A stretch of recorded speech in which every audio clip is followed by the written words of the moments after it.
நாதஸ்வரம் கேட்டாதான் கல்யாணம், நல்ல விருந்து சாப்பிட்டாதான் கல்யாணம், சொந்தம் சேர்ந்தாதான் கல்யாணம், போத்தி சாமுத்திரிகா பட்டோட மணமகள் வந்தாதான் கல்யாணம். போத்தி சாமுத்திரிகா பட்டு இல்லாம கல்யாணமா? சாமுத்திரிகா பட்டு இருந்தா தான் கல்யாணம். போத்தீஸின் சாமுத்திரிகா பட்டு சர்வ லட்சணங்கள் நிறைந்த காஞ்சி பட்டு.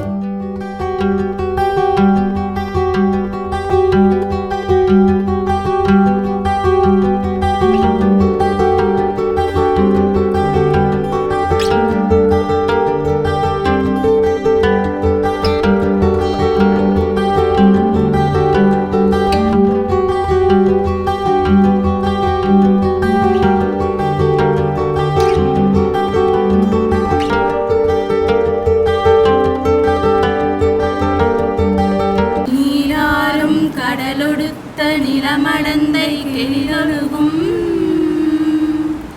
சீராரும் வதனமென திகழ் பரத கண்டமிதில் தெக்கணமும் அதிசிறந்த திராவிடனல் திருநாடும் தக்க சிறு பிறை நுதலும் தரித்தனரும் திலகமுமே அத்திலக வாசனை போல் அனைத்துலகும் இன்பமுற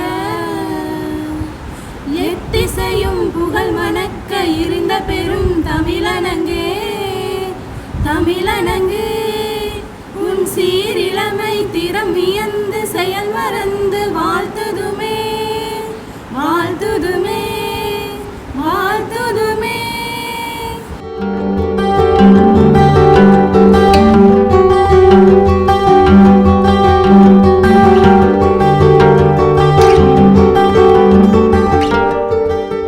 தமிழ்நாடு அரசு பணியாளர் தேர்வாணையம் நடத்திய டிஎன்பிஎஸ்சி குரூப் 4 தேர்வின் வெற்றி விழாவில் ராஜபாளையம் வித்யாவியாச டிஎன்பிஎஸ்சி அகாடமியின் சார்பாக வெற்றி பெற்ற 8 மாணவ மாணவியர்களுக்கு பரிசு வழங்கும் நிகழ்விற்கு தலைமை தாங்க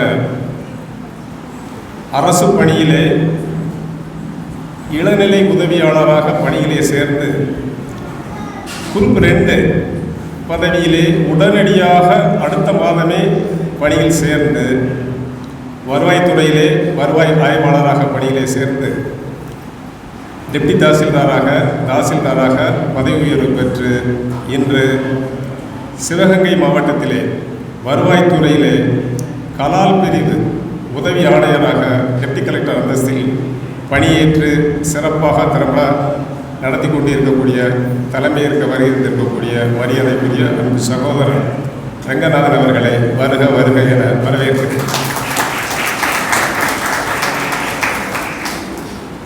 முன்னிலை வகிக்க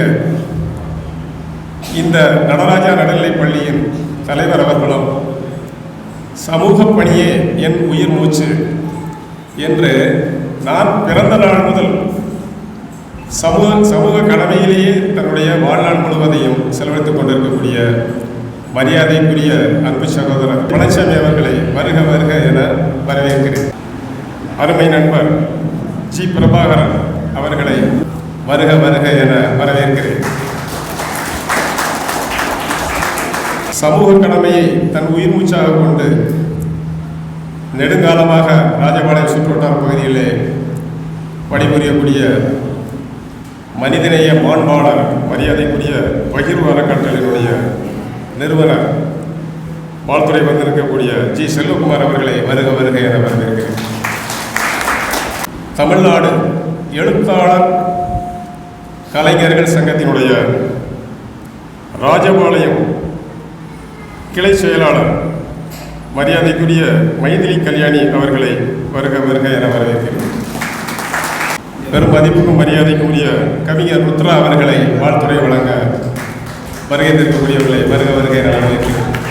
மேலும் பரிசு வழங்கி பாராட்டுரை வழங்க வந்திருக்கக்கூடிய மரியாதைக்குரிய எனது உடன்பிறப்பு தோட்டக்கலை உதவி இயக்குனர் மாரிமுத்து அவர்களையும் வருக வருக என வரவேற்கிறேன். தமிழ்நாடு முற்போக்கு எழுத்தாளர் சங்க கலைஞர்களுடைய மாவட்ட செயலாளர் மரியாதைக்குரிய லட்சுமிகாந்தன் அவர்களையும் வருக வருக என வரவேற்கிறேன். ராஜபாளையம் எழுத்தாளர் கலைஞர் சங்கத்தினுடைய கிளை தலைவர் நந்தன் கனகராஜ் அவர்களை வருக வருக என வரவேற்கிறேன். மேலும் இந்த விழாவின் சிறப்பு நாயகர்களாக வெற்றி பெற்றிருக்கக்கூடிய சாதனை திலகம் என்றே சொல்லலாம். ஏன்னா டிஎன்பிஎஸ்சி குரூப் 4ல் 15,88,654 பேர் எழுதிய தேர்வில் ஃபஸ்ட்டு மார்க் பார்த்தீங்கன்னா 185 தான், ஸ்டேட் ஃபஸ்ட்டு. ஆனால் நம்மளது மாணவர் பார்த்தீங்கன்னா 179 வினாக்களுக்கு சரியாக பதிலளித்து மாநில அளவில் 7வது இடத்தையும் அந்த 15,88,654 பேரில் தரவரிசையில் 128வது ஆளாகவும் கம்யூனில் 64 ஆளாகவும் வந்திருக்கிறாரு. இது மிகச்சிறந்த ஒரு சாதனை. இவரை போன்று 8 பேரும் இதே மாதிரி கண்மணி அவங்க பார்த்தாலும் அவங்களும் இதே மாதிரி 174 மதிப்பெண் வந்து வாங்கியிருக்கிறாங்க. மிக உயர்ந்த உன்னத இடத்தை அடைந்த பாண்டியராஜன் அவர்கள் குடும்பத்தாரையும் கண்மணி அவர்களுடைய குடும்பத்தாரையும் வருக வருக நான் வரவேற்கிறேன். மேலும் டிஎன்பிஎஸ்சிக்காக படிக்க வருகை தந்து அதில் படித்த பாடத்தை எஸ்ஐ தேர்வு டிஎன்யூஎஸ்ஆர்பி எஸ்ஐ தேர்வில் எழுதி எஸ்ஐ தேர்வு எழுதிய முதல் முயற்சியிலேயே வெற்றி பெற்ற மதிப்புக்கு மரியாதைக்குரிய முருகன் அவரையும் அவருடைய குடும்பத்தாரையும் வருக வருக என வரவேற்கிறேன். மேலும் எங்களிடம் படிக்க வந்து மிக குறுகிய காலமான சில மாதங்களிலேயே சாதனை படைத்த ஒரே அட்டம்ப்டில் இங்கே வந்தது ஒரே அட்டம்ப்டில் சில மாதங்களிலேயே சாதனை புரிந்த மரியாதைக்குரிய ஞானஜோதி, குருபாக்கியம், சுஜிபாலா போன்றோர் அனைவரையும் அவர்களுடைய குடும்பத்தாரையும் வருக வருக என வரவேற்கிறேன். மற்றும் செந்தில்குமார், விக்னேஷ் அவர்களுடைய குடும்பத்தாரையும் வருக வருக என வரவேற்கிறேன். இந்நிகழ்ச்சியிலே பெருந்திரளாக கலந்து கொள்ள வருகை இருக்கக்கூடிய அனைத்து பெற்றோர்களையும் பெரியவர்களையும் ஏனைய மாணவர்களையும் இந்நிகழ்ச்சியை சிறப்பாக படம் பிடித்துக் கொண்டிருக்கக்கூடிய அருமை சகோதரர் அனைவரையும் வருக வருக என்று வித்யாபியாச அகாடமி சார்பாக உங்கள் அனைவரையும் வரவேற்கிறேன். முதலில் என்னுடைய சிறு உரையை நான் இதே நேரத்திலே சேர்த்து முடிச்சிடுறேன். இந்த அகாடமி பார்த்தீங்கன்னா இங்கே கிட்டத்தட்ட ஒரு 3 ஆண்டுகளாக நடந்து வருது. என்னை பற்றி சில நிமிடங்கள் பேசணும் அப்படின்னு சொல்லும்போது, நான் அரசு பணியிலே என்னுடைய 20 வயசுலேயே பணியில் சேர்ந்து கிட்டத்தட்ட 13 ஆண்டுகளாக பதவி உயர்வு என்பது எங்கள் துறையில் வந்து காலதாமதமானதுனால குரூப் 1 எழுதி அதில் வெற்றி பெற்று அதில் படித்த அறிவை கொண்டு அப்போதைய இளைஞர்களுக்கு கற்பித்து கிட்டத்தட்ட ஒரு 400க்கும் மேற்பட்ட மாணவர்களை கூட்டு முயற்சியிலே அரசு பணியில் அமைத்திருந்தோம். இப்போது பதவி விருப்ப ஓய்வு பெற்று அதே பணியை தனிப்பட்ட முறையில் முழு நேரமாக நான் வந்து செய்ய போகிறேன் அப்படின்னு சொல்லி எங்களுடைய அருமை சகோதரர் பள்ளியினுடைய தலைவர் அவர்களிடம் சொல்லும்போது மனமு வந்து இந்த இடத்த வந்து தாராளமாக பயன்படுத்துங்க அப்படின்னு சொல்லி நமக்கு வந்து கொடுத்து உதவி பண்ணாங்க. அதை நான் அந்த இடத்துல மிக நன்றியோட நான் தெரிவிச்சுக்கிறேன். அதன் பயனாக இன்று நம்ம பல பேரை வந்து நம்ம வந்து உருவாக்கியிருக்கிறோம். இப்போ இதை போல் எத்தனையோ பேரை நாம் வந்து உருவாக்கி சாதனை அடைய வந்து நாம் வந்து வைக்க போகிறோம்.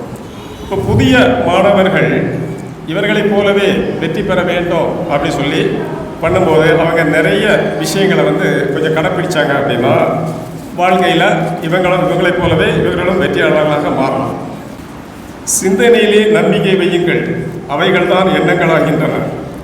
எண்ணங்களிலே நம்பிக்கை வையுங்கள், அவைகள் தான் சொற்களாகின்றன.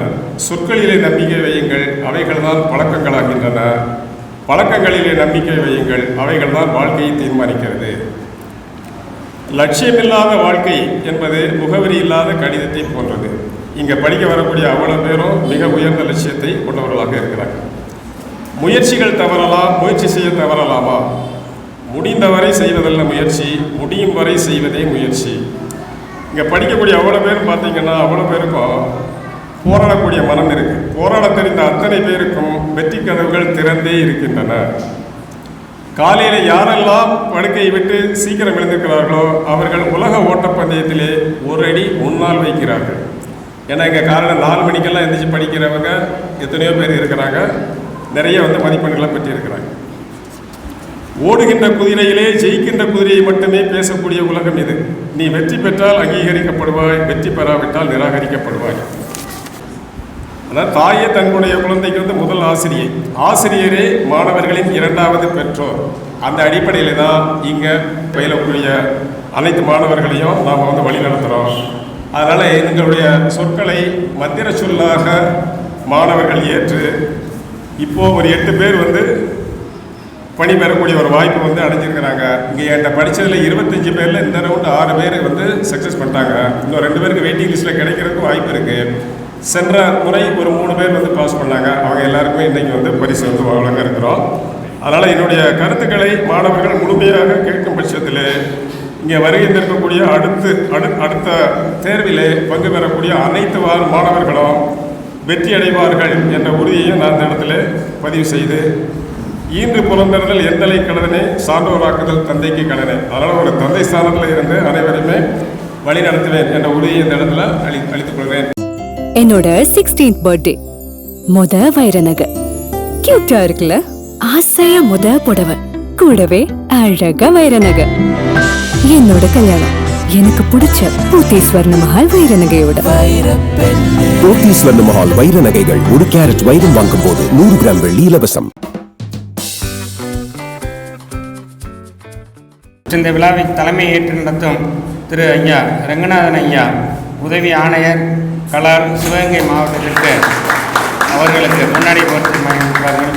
அடுத்தது திரு கே பழனிசாமி அவர்கள், தலைவர் நடராஜா உயர் நடுநிலைப்பள்ளி, அவர்களுக்கு பொன்னாடை போட்டி கௌரவிப்பார்கள். நல்ல பாராட்டுகள் கொடுக்கலாம். அடுத்தது திரு லட்சுமிகாந்தன் ஐயா, மாவட்ட செயலாளர், தமிழ்நாடு முற்போக்கு எழுத்தாளர் சங்கம், கலைஞர் சங்கம், அவர்களுக்கு பொன்னாடை போட்டி கௌரவிப்பார்கள். அடுத்தது பிரபாகரன். நன்றி.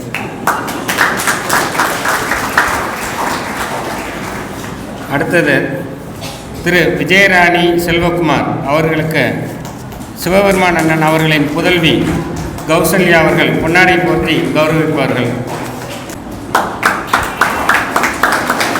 திரு நந்தன் கனகராஜ் ஐயா அவர்களுக்கு அண்ணன் சிவபெருமான் அவர்கள் பொன்னாடை போற்றி கௌரவிப்பார்கள்.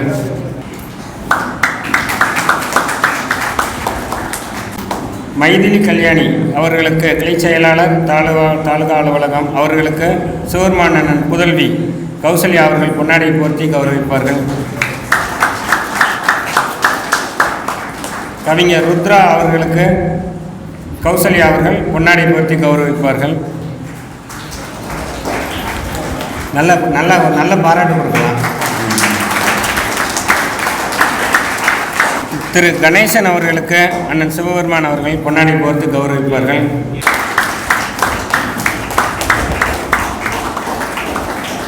சிவலிங்கம் ஐயா சிவலிங்கம் அவர்களுக்கு அண்ணன் சிவபெருமான் அண்ணன் பொன்னாடை போர்த்தி கௌரவிப்பார்கள்.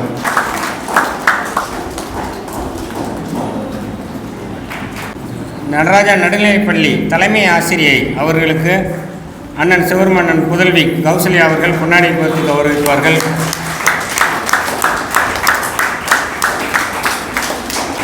மரிய டேவிட் புயல் கலைக்குழு அவர்களுக்கு அண்ணன் சிவபெருமான் அவர்கள் பொன்னாடை போர்த்தி கௌரவிப்பார்கள். நிகழ்ச்சிக்கு தலைமையுரையாற்ற மதிப்புக்கு மரியாதைக்குரிய உதவி ஆணையர் கலால், சிவகங்கை மாவட்டம் அவர்களை அழைக்கிறேன். என்னை ஈன்றெடுத்த தாய்க்கும், என்னை வளர்த்தெடுத்த தந்தைக்கும், என்னை ஆளாக்கிய ஆசான்களுக்கும், என்னை வழிநடத்தி செல்லும் பெரியவர்களுக்கும் என் முதற்கண் வணக்கம். இன்றைய தினம் ராஜபாளையம் நகரத்திலே நடராஜா நடுநிலைப்பள்ளியிலே சிறும் சிறப்புமாக நடைபெற்று கொண்டிருக்கும் இந்த இனிய விழாவிலே எனக்கு பேச, என்னை கலந்து கொள்வதற்கு, தலைமை கொள்வதற்கு வாய்ப்பளித்ததற்கு முதலாக அன்பிற்கும் பாசத்திற்கு உரிய திரு சிவபெருமான் சார் அவர்களுக்கு எனது முதற்கண் நன்றியை தெரிவித்துக் கொள்கிறேன். இன்றைய தினம் இந்த நிகழ்வு சிறப்பாக நடைபெற்று கொண்டு இருக்கிறது. இதனுடைய தொடக்கம் அப்படிங்கிறத பார்த்தீங்கன்னா, ஒரு கல்வி அப்படிங்கிறது சமுதாயத்துக்கு எவ்வளோ முக்கியம் அப்படிங்கிறத நம்மளுடைய நாட்டில் முதல்ல நமக்கு உணர வைத்தவர் பெருந்தலைவர் காமராஜர் அவர்கள் தான். பெருந்தலைவர் காமராஜர் அவர்கள் முதலமைச்சராக இருக்கும்போது பள்ளிகளுக்கு வருகின்ற மாணவர்களுடைய எண்ணிக்கை வெறும் 18% தான். 18% மாணவர்களுடைய எண்ணிக்கையை அதிகப்படுத்தி நிறைய பேரை பள்ளிக்கூடத்துக்கு கொண்டு வரணும் அப்படிங்கிறது காமராஜர் ஐயாவுடைய விருப்பம். அதற்கு என்னவெல்லாம் செய்யணும் அப்படிங்கிறது அதிகாரிகளை கூப்பிட்டு பல்வேறு ஆய்வுக் கூட்டங்கள் நடத்தியும் அந்த 18% அப்படிங்கிறது கூடலை. அப்போ அவருடைய நேரடி அனுபவத்தில் பார்த்தீங்கன்னா, நம்ம விருதுநகர் அவர் சொந்தவர், நமக்கு தெரியும், நம்ம மண்ணில் பிறந்தவர் பெருந்தலைவர் காமராஜர் ஐயா அவர்கள். விருதுநகரில் அப்போல்லாம் முதலமைச்சர் வராங்கன்னா இவ்வளோ ஒரு முன்னால் 100 காரு பின்னால் 100 காரு அப்படிலாம் கிடையவே கிடையாது. அவருடைய பாதுகாப்பு வாகனத்தையே தேவையில்லை, நான் என்ற பாகிஸ்தானில் போய் கொண்டிருக்கிறேன், இந்தியாவில் நான் போய் கொண்டிருக்கேன்னு சொல்லி நிறுத்தினவர் தான் பெருந்தலைவர் காமராஜர் அவர்கள். அவருடைய காரில் வரும்போது ஒரு ரயில்வே கேட்டில் கேட் போட்டாங்க. ரயில்வே கேட்டில் இவர் நிற்கிறார், கேட்டை போட்டாச்சு, ட்ரெயின் வர வரைக்கும் நிற்கிறார். வெளியில் இறங்கி வேடிக்கை பார்த்து நிற்கிறார். அந்த காலத்தில் நீங்கள் சின்ன நம்ம செட்டு வயங்கள்லாம் எல்லாருக்கும் தெரியும், இந்த நொங்கு 2 வச்சு கொடுக்க கம்பை கட்டி கவட்டை வண்டி வச்சு நொங்கு வண்டி விளையாண்டுக்கிட்டு இருப்போம். அது மாதிரி ஒரு சிறுவன் அந்த நொங்கு வண்டி ஓட்டி விளையாண்டு வந்துக்கிட்டு இருக்கான். வந்துக்கிட்டு உடனே காமராஜரை அவனை கூப்பிட்றாரு, ஏய் வாடா அப்படின்னு கூப்பிட்றாரு. அவனுக்கு என்ன தெரியும், காமராஜர் தெரியுமா, அவர் முதலமைச்சர் தெரியுமா, அவர் பெருந்தலைவர் தெரியுமா, தெரியாது. நேராக வண்டியை ஓட்டிட்டு நேராக இவர் இடிச்சுட்டு என்ன அப்படி நிற்கிறான். ஏடா பள்ளிக்கூடம் போலையாடா அப்படின்னு கேட்குறாரு. சோறு நீ போடுறியா? அவன் கேட்ட கேள்வி, சோறு நீ போடுறியா அப்படிங்கிறார். காமராஜர் ஐயா அவர்களுக்கு அவருடைய அர்த்தம் என்ன அப்படிங்கிறது நன்றாக புரிகிறது. நான் என்னுடைய தாய் தகப்பனருடன் என்னுடைய பெற்றோருடன் அவர்கள் செய்யக்கூடிய தொழிலையும் சேர்ந்து செய்தால் மட்டுமே எனக்கு வயிறார சோறு கிடைக்கும். நீ நடத்தும் பள்ளிக்கூடத்திற்கு வந்தால் எனக்கு சோறு கிடைக்குமா? அதுதான் அவருடைய அர்த்தம். அப்போ காமராஜர் ஐயா சிந்திக்கிறார், என்ன செய்கிறது? இந்த சிறுவனுடைய கேள்வி சரியானது தான். ஏன்னா இவனுக்கு சாப்பாடு இல்லாதான் படிக்க வரான். வயிறு நிறைஞ்சா தானே அடுத்து சிந்திக்க தோணும். வயிறே நிறையலைன்னா எப்படி சிந்தனை வரும்? சிந்தனை வேலை செய்யும், மூளை வேலையே செய்யாது. பசிக்கு பட்டியாக இருந்தால் கண்டிப்பாக மூளை வேலை செய்யாது. அப்போ அவர் இமீடியட்டாக அந்த தலைமைச் செயலகத்துக்கு போனவுடனே அன்றைய தினம் கல்வித்துறை செயலாளராக இருந்த சுந்தரவடிவேல் அவர்களை அழைத்து, இதற்கு என்ன செய்ய வேண்டும், நான் எப்படியாவது இந்த பிள்ளைகளை படிப்பதற்காக சாப்பாடு போட்டு பள்ளிக்கூடத்துக்கு வர வைக்கணும், அதுக்கு அரசாங்கத்தை நம்ம என்ன செய்யலாம் அப்படின்னு கேட்குறாரு. வழக்கம் போல் அதிகாரி தானே அவர், நிதி இல்லைன்னு. நிதி அமைச்சர் கேட்டால் நிதி இல்லை, அப்படிலாம் எல்லாருக்கும் சாப்பாடு போட முடியாது அப்படின்னு சொல்கிறார். அப்போ காமராஜர் ஐயாவுடைய அவர் சொல்கிறார், என் பிள்ளைகள் படிப்பதற்காக நான் ஊராக சென்று பிச்சை எடுக்கவும் தயார். அப்படி உருவானது தான் மதிய உணவு திட்டம். அந்த மதிய உணவு திட்டத்தை உருவாக்கி அதற்கான நிதியாக பெரிய செல்வந்தர்கள், விருப்பப்பட்டவர்கள், தன்வந்தர்கள், தானம் செய்யும் மனமுள்ளவர்கள் அனைவரிடமும் நிதி திரட்டப்பட்டு அந்த மதிய உணவு திட்டம் சிறப்பாக செயல்படுத்தப்பட்டு காமராஜர் ஐயாவுடைய ஆட்சி காலம் முடியும் தருவாயில் சுமார் 38% மாணவர்கள் பள்ளிக்கு வந்தார்கள் என்பதுதான். அது மட்டும் இல்லாமல் ஊருக்கு பள்ளிக்கூடத்தை திறக்கணும். பள்ளிக்கூடத்தை திறக்கிறதுக்கு அன்னைக்கு தேதிக்கு அரசாங்கத்தில் உண்மையாகவே நிதி இல்லை, சாப்பாடு போடுறதுக்கு இல்லை, பள்ளிக்கூடம் கட்டுறதுக்கு கண்டிப்பாக இருக்காது இல்லை. அதற்கு என்ன செய்கிறது அப்படி சிந்தனை காமராஜரோட சிந்தனையில் உருவானது தான் அரசு உதவி பெறும் இது போன்ற பள்ளிகள். ஒவ்வொரு ஊரிலும் வசதியானவர்கள், உதவும் கல்வியுடைய சேவை செய்யும் மனம் படைத்தவர்கள், பெரும் தன்வந்தர்கள், அவர்களையெல்லாம் சந்தித்து உங்கள் ஊரிலே நீங்கள் பள்ளிக்கூடம் துவங்குங்கள், அரசாங்கம் ஒரு பங்கு உங்களுக்கு உதவி செய்யும், கட்டடத்தை நீங்கள் கட்டுங்கள், பள்ளியுடைய ஆசிரியர்களுக்கு நாங்கள் சம்பளம் தருகிறோம் என்று ஒரு திட்டத்தை கொண்டு வந்து அரசு உதவி பெறும் பள்ளியை கொண்டு வந்து இந்த நாட்டிலே கல்வியை வளர்த்த முதலாக சிறப்பாக வளர்த்த பெருமை பெருந்தலைவர் காமராஜர் அவர்களுக்கு. இது எதற்காக இந்த நிகழ்ச்சியிலே முதல்ல ஆரம்பித்து சொல்கிறேன் அப்படின்னா, அதை நீங்கள் மெயினாக தெரிஞ்சுக்கணும். கல்வி சேவை வழங்கும் எண்ணம் இந்த நாட்டிலே, இந்த மண்ணிலே அடிப்படையாகவே இல்லது. அதனுடைய நீட்சி காமராஜர் ஐயா போன்ற கல்வியை வளர்க்க வேண்டும் என்ற ஒரு எண்ணத்தினுடைய நீட்சி தான் நமது மரியாதைக்குரிய சிவபெருமான் சார். இதை நான் மேடைக்கு அலங்காரத்துக்காகவோ உங்களுக்கு பேச்சுக்காகவோ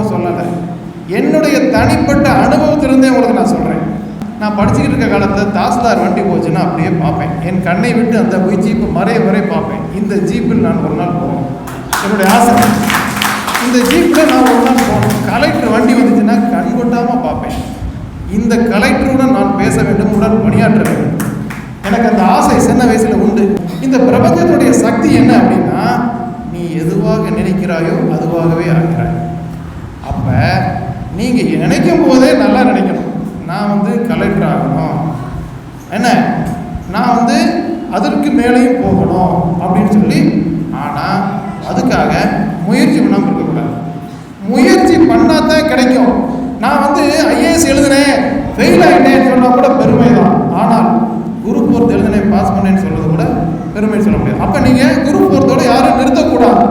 அதற்கு தான் வள்ளுவர் அழகாக சொல்லியிருக்காரு, காண முயலேது அம்பினில் யானை பிழைத்தவேல் ஏந்தல் இனிது.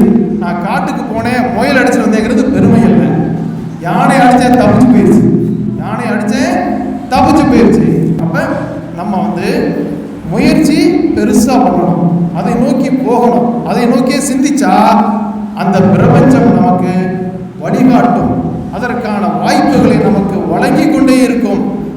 அப்துல் கலாம் அவர்கள் அழகாக சொன்னார், கனவு காணுங்கள், நன்றாக கனவு, நல்ல கனவாக காணும்.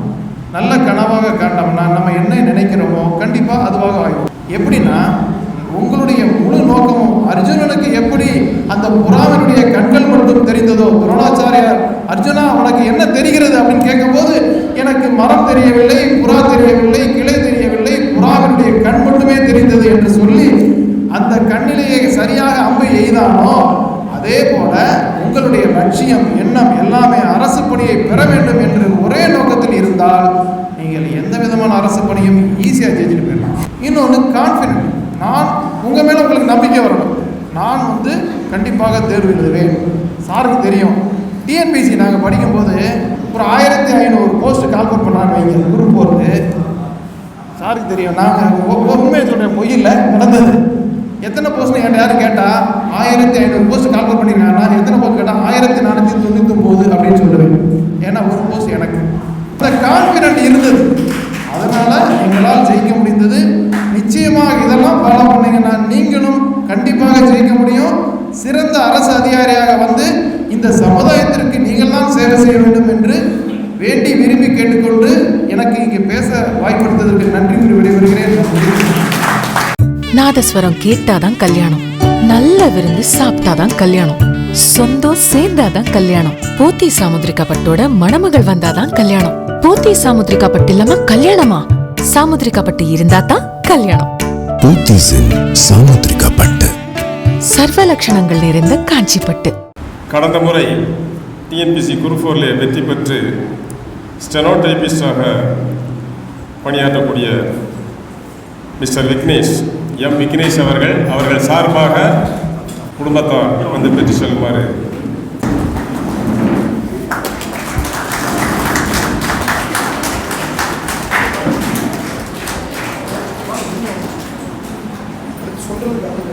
அரசு பணியில் மக்கள் தன்னை மாதிரி எல்லாருமே போகணுன்னு ஒரு உறுதியோடு ஒரு முடிவெடுத்து இதை ஆரம்பிச்சிருக்கிறேன் அண்ணன் சிவபெருமான் அண்ணன். அவங்கள மிகப்பெரிய அளவு சந்தோஷப்படுறேன். அண்ணனுக்கு எனக்கும் சிவபெருமான் அண்ணனுக்கு எனக்கு ஒரு 35 ஆண்டுகள் நட்பு. அண்ணன்ட்ட அடிக்கடி நான் விளையாட்டுன்னு சொல்கிறது உண்டு. 19 வயதிலேயே அரசு பணிக்கு போன நபர் அண்ணன். விளையாட்டை கூட சொல்கிறது உண்டு, சிறு வயதிலேயே விவரம் தெரியறதுக்கு முன்னாடியே உங்களுக்கு கவர்மெண்ட் வேலை கிடச்சிச்சுன்னு அப்படின்னு சொல்கிறது உண்டு.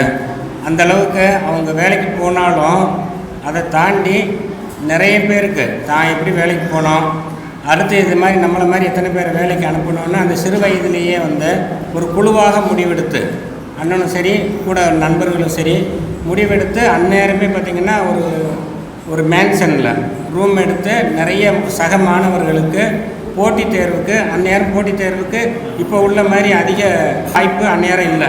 ஒரு 2 வருஷத்துக்கு ஒருக்காக 3 வருஷத்துக்கு ஒருக்காக தான் வாய்ப்பு வர்ற மாதிரி இருக்கும். அந்த நேரமே பார்த்திங்கன்னா நிறைய மாணவர்களுக்கு ஒரு தன்னிச்சையாக ஒரு சுய ஆர்வத்தோட நம்மளை மாதிரி எல்லாருமே ஒரு மிகப்பெரிய ஒரு பதவிக்கு வரணும், அதிகாரத்துக்கு வரணும் அப்படின்னு ஒரு சேவை உள்ளத்தோட இருக்கிறதுலே ஈஸியான ஜாப்பு கவர்மெண்ட் ஜாப் தான். ஒரு கஷ்டப்பட்டு 1 வருடமோ 2 வருடமோ அதிகபட்சம் 3 வருட காலமோ படித்ததுனால விளைவு இன்றைக்கி வீட்டில் ஒரு கார் நிற்கிது, அரசு காரு, அலுவலகத்துக்கு ஒரு அரசு கார் நிற்கிது, வீட்டில் 2 அரசு பணியாளர்கள் எனக்காக வேலை செய்கிறாங்க, இங்கே அலுவலகத்துக்கு வந்தால் எனக்காண்டி ஒரு குழுவே வேலை செய்யுது. ஒரு 2 வருஷம் கடின உழைப்பு உழைச்சதுக்கு இவ்வளோ பெரிய ஒரு அமைப்பு கிடைச்சதுன்னா அந்த 2 வருஷம் கடின உழைப்பு காட்டிலும் என்ன இருக்குது? அந்த 2 வருஷம் கடின உழைப்பு உழைக்காட்ட என்ன நடந்திருக்கும்? காலம் பூரா ஒரு 15,000க்கோ 20,000க்கோ 30,000க்கோ ஓடிக்கிட்டே தான் இருப்போம். ஓடி அந்த பொருளாதாரத்துக்கு ஏற்ற வாழ்வு தான் கிடைக்கும். அது மனைவி கணவன் அமைகிறதோ, கணவன் மனைவி அமைகிறதோ. அப்போ நம்ம வாழ்க்கையவே நம்ம முடிவு பண்ணுறது பொருளாதாரம் தான். பொருளாதாரத்தோடு சேர்ந்து ஒரு அரசு பதவியும் இருந்தால் அந்த நிலையே வேறு. இன்றைக்கி நீங்கள் குரூப் 4 எழுதலாம், 2 எழுதலாம், அடுத்து குரூப் 1 எழுத போகிறீங்க. அந்த நேரம் நீங்கள் என்னவா மாறி இருக்கீங்களோ, என்ன அதிகாரியாக மாறணுமோ அதே ஊமையை அதே மாதிரி படிக்கும்போதே வாழ்ந்து காட்டுங்க. உங்களோட தோரணை உங்களை சுற்றி உள்ளவங்களுக்கு மிரட்சியை ஏற்படுத்தணும். ஒரு தாசில்தார் மாதிரி இப்போவே படிக்கிறப்பே நடக்கிறான், பேசணும். ஒரு டெப்டி கலெக்டர் மாதிரி ட்ரெஸ்ஸிங் பண்ணுறான், பேசுகிறான், அவ்வளவு குவாலிட்டியாக மாறிக்கிட்டே இருக்கிறான். ஸ்டூடெண்ட்டாக வேலை கிடச்சிருச்சா அப்படின்னு உங்களை சுற்றி உள்ளவங்களை நீங்கள் பேச வைக்கணும். அப்போ நீங்கள் அதுவாகவே மாறணும், சந்தேகமே இருக்கக்கூடாது. படிக்கிறோம், கிடைக்குமா கிடைக்காதா, கிடைச்சா நல்லாயிருக்கும், அந்த 2 தாட்டே இருக்கவே கூடாது. ஒரே சிந்தனை, அதுவாகவே மாறணும். காலையில் நம்ம எண்ணங்களை சுத்தம் பண்ணுறதுக்கு, சீர்படுத்துறதுக்கு, படுக்கையிலேருந்து எழுந்த உடனே ஒரு 2 நிமிஷமோ 3 நிமிஷமோ இம்மிடியேட்டாக எழுந்திருக்காம தன்னோட சிந்தனையை குறித்து நான் இன்றைக்கி என்னவா மாற போகிறேன், இன்றைக்கி எவ்வளோ தூரம் படிக்க போகிறேன், என்னோடய கனவு என்ன, ஒரு 2 நிமிஷம் உங்களுக்குள்ளே செல்ஃப் அனலைஸ். அது நடக்க போகிறத நடந்த மாதிரி ஓமை பண்ணுங்கள். இந்த பிரபஞ்சம் எது கேட்டாலும் கிடைக்கும். இந்த பிரபஞ்சம் எல்லா ஆற்றலும் நிறைஞ்சது, எல்லா சக்தியும் நிறைஞ்சது. அதை முதல்ல நம்ம நம்பணும். இன்றைக்கி உங்களோட இருக்கிறவங்க எந்த நிலையில் இருந்தாலும் சரி, ஒரு 5 வருஷமோ 7 வருஷமோ கழித்து நீங்களும் மிகப்பெரிய அதிகாரிகளாக ஒரு இடத்துல அசம்பிள் ஆகிறோன்னு கற்பனை பண்ணுங்கள். கட்டாயம் நடக்கும். நம்ம சிந்தனை எண்ணங்களையும் நேர்படுத்தி உடலையும் பராமரித்தா நம்மளால் எதுவும் சாதிக்க முடியும். ஒரு படிப்பால் என்ன நடக்கும் அப்படிங்கிறது என் குடும்பம் தான் உதாரணம். எங்கள் வீட்டில் 7 பிள்ளைங்க. மூத்தவர் டாக்டரு, அப்பா டெய்லரு. மூத்த பிள்ளைகள் 7 பிள்ளைகளும் பிறந்தவொடனே அப்பாவுக்கு வாத நோய் வந்துடுது. மூத்தவர் அப்போ தான் எம்பிபிஎஸ் முடிக்கிறாரு. ஆனால் இந்த மூத்தவரை கஷ்டப்பட்டு எம்பிபிஎஸ் படிக்க வச்சதுனால, மெரிட் ஸ்டூடெண்ட்டாக இருந்தாலும் ஒரு டெய்லர் படிக்க வைக்க கஷ்டப்படணுமா இல்லையா? படிக்க வச்சதுனால அடுத்த 3 தம்பிகளையும் 3 தங்கைகளையும் ஒரு தகப்பனாக இருந்து அவங்கள எல்லாரையும் மேம்படுத்தி இன்றைக்கி அந்த குடும்பத்தில் பார்த்திங்கன்னா 5 டாக்டர் இருக்கிறாங்க. ஒரு தனிப்பட்ட மனிதனோட படிப்பில் ஒரு குடும்பமே வளர்ச்சி அடையுது, விளைச்சல் ஆகுது அப்படின்னா படிப்பு ஒன்று தான் முக்கியம். அதை தவிர டீவியேஷன்ஸ் வரத்தான் செய்யும். அதெல்லாம் தள்ளி விட்டுட்டு நம்ம எதிர்காலத்தை நம்ம தான் ஃபோக்கஸ் பண்ணணும். நம்மளோட வாழ்க்கைக்கு இன்னொரு ஆள் ஃபோக்கஸ் பண்ணால் தவறாயிடும். நம்மளோட வாழ்க்கைக்கு நம்ம தான் பொறுப்பு. ஃபோக்கஸை தெளிவாக பண்ணுவோம், அதற்காண்டி உழைப்போம். நம்ம குடும்பத்துக்கு பொறுப்பாளராக இருப்போம், இந்த நிறுவனத்துக்கு, நம்ம இந்த கல்லூரிக்கு பொறுப்பாளராக இருப்போம், நம்ம ஏரியாவுக்கு பொறுப்பாளராக இருப்போம், இந்த பிரபஞ்சத்துக்கே நம்ம பொறுப்பாளராக இருப்போம். நம்மளோட நாடு போற்றணும். இந்த அசோசியேஷன் இதோடு போகிறதில்ல. அது ஒவ்வொரு 5 வருஷத்துக்கு ஒருக்கா மிகப்பெரிய இடங்களில் நீங்களும் 5 ஸ்டார் ஹோட்டலில் அசம்பிள் ஆகி பெரிய அதிகாரிகளாக பேசணுன்னு கற்பனை பண்ணுங்கள். கட்டாயம் உங்களால் நடக்கும். வாய்ப்புக்கு நன்றி, வாழ்த்துக்கள். இளநிலை உதவியாளராக மருத்துவத்துறையிலே பணியாற்றக்கூடிய மரியாதைக்குரிய எம் செந்தில்குமார்.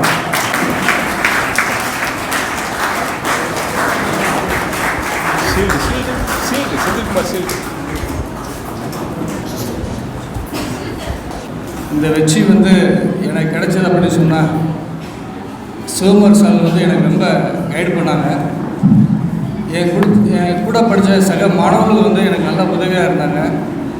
அந்த உதவினால தான் இந்த இடத்துல என்னால் நிற்க முடிஞ்சது. என் கூட அந்த டீம் ஒர்க்குக்கு இந்த இடத்துல மிகவும் நன்றியை தெரிவிச்சுக்கிறேன். நான் முன்னாள் இராணுவத்தில் பணிபுரிந்துட்டு வந்தேங்க. எனக்கு கல்வி தரம் கொஞ்சம் குறைவு தான். அந்த கல்வி தரத்தை எனக்குள்ளே இருக்குது, உங்களை வெளியே கொண்டு வந்து எனக்கு முன்னாடி நிப்பாட்டு சார் சிவகுமார் சார் தான். அதை நான் மிகவும் பாராட்டுகிறேன். ஒரே அட்டம்ப்டில் ஒரு 3 மாதம் தான் எனக்கு கல்வி கற்றுக்கொள்ள வாய்ப்பு எனக்கு கிடைத்தது. 3 மாதத்திலே எனக்கு முதல் வெற்றி எனக்கு ஏற்படுத்தி கொடுத்த மகாபிரபுக்கு எனக்கு நெஞ்சான வாழ்த்துக்கள் தெரிவிச்சுக்கிறேன். இன்னும் நான் அடுத்தடுத்த முயற்சி நோக்கி போய்கிட்டு இருக்கேன். என்னோடய முயற்சி மாதிரி நீங்களும் வெற்றி பண்ண சொல்லிட்டு எனக்கு வாய்ப்பளித்த அனைத்து உள்ளவங்களுக்கு மிக்க மகிழ்ச்சியை தெரிவித்து விடைபெறுகிறேன். மிக்க நன்றி, வணக்கம். உழைப்பின் வேர்கள் கசப்பானவை, ஆனால் அதன் கனிகள் இனிப்பானவை என்கிற முதுமொழி ஒன்று இருக்கிறது. ஒரு மக்களாட்சியில் அரசு அலுவலர்களும் அதிகாரிகளும் இதயம் போன்றவர்கள் அப்படின்னு சொல்லலாம். ஏன்னா ஒரு அரசாங்கம் செயல்படுத்துகிற எந்த ஒரு திட்டங்களையும் அந்த திட்டங்கள் அடிமக்கள் வரை போய் சேர்றதுல அரசு அதிகாரிகளுக்கு அலுவலர்களுக்கு குறிப்பாக மிகப்பெரிய பங்கு இருக்கிறது. அந்த அடிப்படையில் இங்கு பயின்று வெற்றி பெற்று அரசு அலுவலர்களாக பொறுப்பேற்கக்கூடிய உங்கள் அனைவருக்கும் மிகப்பெரிய பங்கு அப்படிங்கிறது இருக்குது. இன்றைக்கி நம்ம நாட்டில் கல்வி நிறைய எளிமையாக இருக்குது அல்லது பொதுமைப்படுத்தப்பட்டிருக்கு. இப்போ சுதந்திரமாகிற காலகட்டத்துக்கு முன்னாடி போக்குவரத்தெல்லாம் ரொம்ப கம்மி. ஆனால் அப்பயே நம்ம நாட்டுடைய முக்கியமான தலைவர்களான காந்தி, நேரு, அம்பேத்கர்லாம் கடல் கடந்து வெளிநாடுகளில் போய் படிச்சிருக்காங்க. இப்போ காந்தியோ நேருவையும் சொல்லும்போது அயல் நாடுகளில் பாரிஸ்டர் பட்டம் வாங்கியிருக்காங்கன்னு சொல்கிறோம். அம்பேத்கர் உலகத்திலே அதிகமான படித்த ஒரு படிப்பாளியும் சிந்தனையாளர் அம்பேத்கரை சொல்கிறாங்க. அம்பேத்கர் சொல்கிற மாதிரி பே பேக் டு சொசைட்டி அப்படின்னு சொல்கிறாங்க. நீ கற்றுக்கிட்டதை திருப்பி இந்த சமூகத்துக்கு செய் அப்படின்றாங்க. அந்த அடிப்படையில் இந்த பயிற்சி மையத்தினுடைய பயிற்சியாளர் அன்பிற்குரிய சார் அவங்க கற்றுக்கிட்டதை நிறைய பேர்த்துக்கு கற்றுக் கொடுக்குறாங்க. இங்கேருந்து அதை நீங்களும் நல்ல முறையில் படித்து ஏதாவது ஒரு பொறுப்பு அல்லது ஒரு வேலையில் நீங்கள் சேர்ந்த உடனே அதை நீங்களும் சமூகத்துக்கு செய்யணும் அப்படிங்கிறது ரொம்பவே முக்கியம். வேலை கிடச்சிருச்சு அப்படிங்கிறதோட நம்ம நின்றுடாமல் தொடர்ந்து கற்றுக்கொண்டே இருங்கள். மார்ட்டின் லூதர் கிங் சொல்வார், உங்களால் ஓட முடியாட்டி நடந்து போங்க, நடக்க முடியாட்டி தவழ்ந்தாது போங்க, ஆனால் எப்படியாவது முன்னேறிக்கிட்டே இருங்க அப்படின்னு அவருடைய புகழ்பெற்ற கொட்டேஷன் இருக்குது. அதே போல் நாம் எந்த நிலையிலும் கிடைச்ச வாய்ப்புகளை நம்ம பயன்படுத்திக்கிறோம். ஆனால் அந்த வாய்ப்புகளோடு நின்று விடாமல் அடுத்தடுத்த கட்டங்களுக்கு நாம் நகர்வதும் அடுத்தவர்களை நம்ம இழுத்து பிடிச்சி அவங்களே ஒரு அடி முன்னால் நகர்வதற்கு ஏதாவது ஒரு காரணியாக இருந்தோம் என்றால் இந்த சமுதாயத்தில் நமக்குன்னு ஒரு பேர் இருக்கும். இந்த தேர்வில் வெற்றி பெற்ற மாணவர்களுக்கும் தொடர்ந்து இங்கு பயிற்சி எடுத்துக்கொண்டு இருக்கும் மாணவர்களுக்கும் உங்களது வாழ்வில் அடுத்தடுத்த வெற்றிகளை நீங்கள் அடைய என்னுடைய நல்வாழ்த்துக்களை தெரிவித்து விடைபெறுகிறேன். டிஎன்பிசி குரூப் 4ல் 200 வினாக்களுக்கு 166 வினாக்கள் அடித்து வெற்றி பெற்ற சுஜிபா ஸ்ரீலிபுத்தூர்.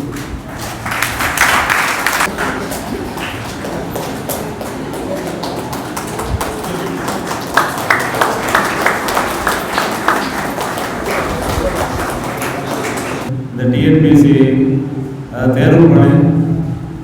தேர்வாணையர் பள்ளி நடந்து 1998 நடத்திட்டு இருக்காங்க. 25 வருஷமாக நடத்திட்டு இருக்காங்க. இதில் அவங்க போட்டிருக்காங்க காலையில் 6 to இரவு 10 மணி வரைக்கும் இன்னும் 15 மணி நேரம் படிக்கலாம்னு போட்டிருக்காங்க. நம்ம பாண்டியராஜன் அவர் காலையில் 4:30 வந்துடுவார். கடின உழைப்புக்கு ஈடு இணையாது அப்படின்னு SPKC நோட் புக்கில் போட்டிருப்பாங்க. அதைத்தான் அவர் ஃபாலோ பண்ணியிருக்காரு. அவருக்கு வாழ்த்துக்களை தெரிவித்துக் கொள்கிறோம். கண்மணி, குருபாக்கியம், இன்னும் ஒரு 3 பேருக்கு மொத்தம் 6 பேர் இருந்தாங்க. அவங்களுக்கு வாழ்த்து தெரிவிக்கணும். அடுத்தடுத்து இங்கே உள்ள மக்கள் அவர் சார் சொன்ன மாதிரி இங்கே மற்றங்களை எல்லா இடத்துலையும் விரிவுபடுத்தி எல்லாத்தையும் தெரியப்படுத்தணும். மற்ற வித்தியாபியாசம் இப்படி ஒன்று இருக்குது அப்படின்னு எல்லாரும் தெரியப்படுத்தி எல்லாத்தையும் படிக்க வைக்குங்க. வாய்ப்பு கொடுத்த அனைவருக்கு நன்றியை தெரிவித்துக் கொள்கிறேன். இந்த டிஎன்பிசி குரூப் 4 தேர்விலே 200 வினாக்களுக்கு 167 மதிப்பெண் பெற்ற பி. குருபாக்கியம் அவர்கள்.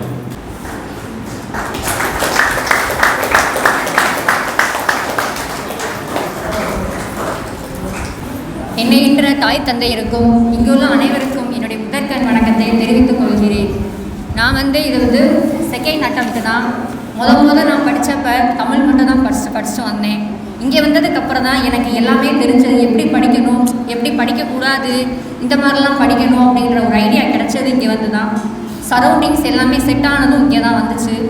ஸோ எப்படி படிக்கணும் ஸ்ட்ராட்டஜி இருந்துச்சுனாலே போதுங்க, நிறையா மேக்ஸிமம் படிச்சிடலாம். நம்ம சிலபஸ் வைஸ் படிக்கிறப்போ நிறையா தேடி படிக்கணும். அதை ஒன்று தான் நான் கற்றுக்கிட்டேன். இங்கே நல்லாவே கற்றுக்கிட்டேன். சார் சொல்லுவாங்க அவுட் ஆஃப் சோர்ஸையும் தேடணும், நிறைய பார்க்கணும், நிறைய தேடணும்னு சொல்லுவாங்க. மார்க் குறைஞ்சப்பெல்லாம் ரொம்ப ஃபீல் பண்ணுவோம் நாங்கள் ஆனால் சார் சொல்கிற ஒரே ஒரு மோட்டிவேஷன், பரவாயில்ல இது ஓகே தான், இன்னும் நீங்கள் வரணும், அவ்வளோதான், இன்னும் நீங்கள் பெட்டராக வரணும். ஸோ அதை நாங்கள் தேடி படிக்க போய் தான் நாங்கள் இங்கே நிற்கிறோம் அப்படிங்கிறது பெருமையோட சொல்கிறேன். நீங்களும் இந்த மாதிரி தேடி நிறையா படிங்க. அவங்கக்கிட்ட நிறைய கேளுங்க சார்கிட்ட. சார் நிறைய சொல்லுவாங்க, உங்களுக்கு நிறைய மோட்டிவேஷனாகவும் சொல்லுவாங்க. ஸோ அந்த மாதிரி படிச்சிங்கன்னா நீங்களும் வாழ்வில் சக்ஸஸ்ஃபுல்லாக அடைவீங்கன்னு சொல்கிறேன். தேங்க்யூ. ஒரு நல்ல பள்ளி தான் வந்து ஒரு மிக சிறந்த சமுதாயத்தை உருவாக்க முடியும். அதை விட ஒரு சிறந்த ஆசிரியர் அதை விட சிறந்த ஒரு சமுதாயத்தை உருவாக்க முடியும் அப்படின்றதுக்கு மிகச்சிறந்த எடுத்துக்காட்டு தான் சிவபெருமான் சார். பொதுவாக இந்த டிஎன்பிஎஸ்சி குரூப்பில் மாணவர்கள் செய்யக்கூடிய தவறு என்ன அப்படின்னு சொன்னால், ஒரு சென்டரில் சேருவாங்க, அதில் பாஸ் ஆகலை அப்படின்னு சொன்னால் உடனே அடுத்த சென்டர் போவாங்க. அந்த ஆசிரியர் அப்போ தான் உங்களை பற்றி என்ன செஞ்சுருப்பாருன்னா ஒரு புரிதல் அப்படிங்கிறதுக்குள்ளே வந்திருப்பாங்க. மறுபடியும் அதில் பாஸ் ஆகலைன்னா வேறு சென்டர் போவாங்க. இப்படி நம்ம ஒவ்வொரு ஒரு அகாடமியாக போகிறத விட ஒரே ஆசிரியர்கிட்ட நம்மளை நம்பி நம்ம என்ன செய்யணும்னா ஒப்படைச்சிடணும். அதற்கு பெற்றோராக இருக்கக்கூடிய நீங்கள் தான் முழு முதல் சப்போர்ட்டாக இருக்கணும். உங்களுடைய குழந்தைங்களை மற்றவங்க யாராவது ப்ளே பண்ணுற மாதிரி ஒரு கேள்வி கேட்டாங்க அப்படின்னு சொன்னால் அது நீங்கள் தான் வந்து அதுக்கு சரியான பதிலாக இருக்கணும். என் குழந்தைய பற்றி எதுவும் சொல்லாதீங்க, அவன் நம்புவான், நான் நம்புகிறேன் அப்படின்னு சொல்லிட்டு அவங்களுக்கான ஒரு முதல் நம்பிக்கையை நம்ம கொடுத்தோம் அப்படின்னா ஃபேமிலியிலேருந்து வரக்கூடிய சப்போர்ட் தான் அந்த குழந்தைக்கு முழு முதல் வழிகாட்டி அமையும் சொல்கிறேன். இன்னொன்று, இங்கே 25 மாணவர்கள் 6 மாணவர்கள் பாசும்போது எனக்கு அதுவே ஒரு மிகப்பெரிய சந்தோஷமாக இருந்தது. நித்யானந்தம் தோழர் தான் எனக்கு கால் பண்ணி சொன்னாங்க, உண்மையை மறுபடியும் நான் கேட்டேன், உண்மையிலே 25 பேர் தானே, அதில் 6 பேர் பாஸ் ஆக வேண்டும், உண்மையாப்பா அப்படின்னாங்க. அந்த 19 மாணவர்களையும் கண்டிப்பாக அவரால் உருவாக்க முடியும். ஸோ நீங்கள் பாஸ் ஆகிற வரைக்கும் இந்த அகாடமியை விட்டு போகாதீங்க அப்படிங்கிறதா என்னோட மிக சிறந்த அறிவுரையாக இருக்கும். சார் சொன்னாங்க, ஏதாவது கொடுத்தா தான் ஏதாவது கிடைக்கும்ட்டு. நான் ஆல்ரெடி சொன்ன மாதிரி உங்கள் படிக்கிறதுக்கான நேரத்தை நீங்கள் கொடுங்க, அது உங்களுக்கான வாழ்க்கையினுடைய வெற்றியை அது கொடுக்கும். இங்கே இருக்கக்கூடிய எல்லாருக்கும் என்னுடைய வாழ்த்துக்கள். பாஸ் ஆனவங்களுக்கு வாழ்த்துக்கள், பாஸாக காத்துட்ருக்கக்கூடியதுங்களுக்கு அதை விட அதிகப்படியான வாழ்த்துக்கள். அடுத்து நமது அகாடமியின் நம்பிக்கை நட்சத்திரமாக வழங்கக்கூடிய திருமதி யார ஜோதி அவர்கள்.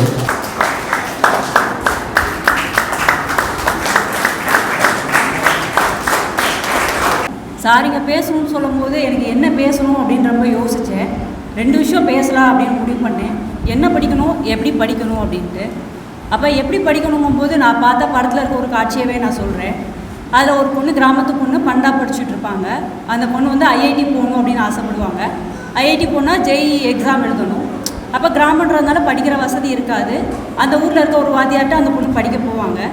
படிக்க போகும்போது அந்த சார் சொல்லுவார், இந்த மாதிரி ஒரு பேப்பரில் ஏபிசிடி மட்டும் கொடுத்துட்டு படிச்சுட்டு வா அப்படின்னு சொல்லுவாங்க. அப்போ அந்த பொண்ணு, சார் இது எனக்கு நல்லா தெரியும், நீங்கள் கேளுங்க, நல்லா படிச்சுட்டு அப்பா கேட்கலாமா அப்படின்னு கேட்கும். கேளுங்க அப்படிங்கவும் சார் அப்போ கேட்பாங்க, எஸ்சி எத்தனாவது லெட்டரும்பாங்க. அந்த பொண்ணு விரல் விட்டு எண்ணிட்டு இருக்கும். இன்னொரு லெட்டரை சொல்லி கேட்பாங்க, விரல் விட்டு எண்ணிட்டு இருக்கும். அப்போ அந்த சார் சொல்லுவாங்க, நீ ஒரு விஷயத்தை படிக்கிறது முக்கியம் இல்லை, எப்படி படிக்கணும், எவ்வளோ ஆழமாக படிக்கணுங்கிறது முக்கியம். அப்படி தான் டிஎன்பிசி படிக்கிற நமக்குமே சிலபஸ் ரொம்ப ஈஸி, தமிழ் தானே படிச்சிடலான்னு நினைப்போம், மேக்ஸ் தானே பார்த்துடலான்னு நினைப்போம். அது அப்படி இல்லை. படிக்கிறத இன்னும் நம்ம ரொம்ப ஆழமாக புரிஞ்சு படித்தா மட்டும்தான் நம்மளால் பதில் சொல்ல முடியும். ஏன்னா கேள்விகள் இப்போ நமக்கு நேரடியான கேள்விகளே கிடையாது, ஸ்டேட்மெண்ட் தான் நிறையா வருது.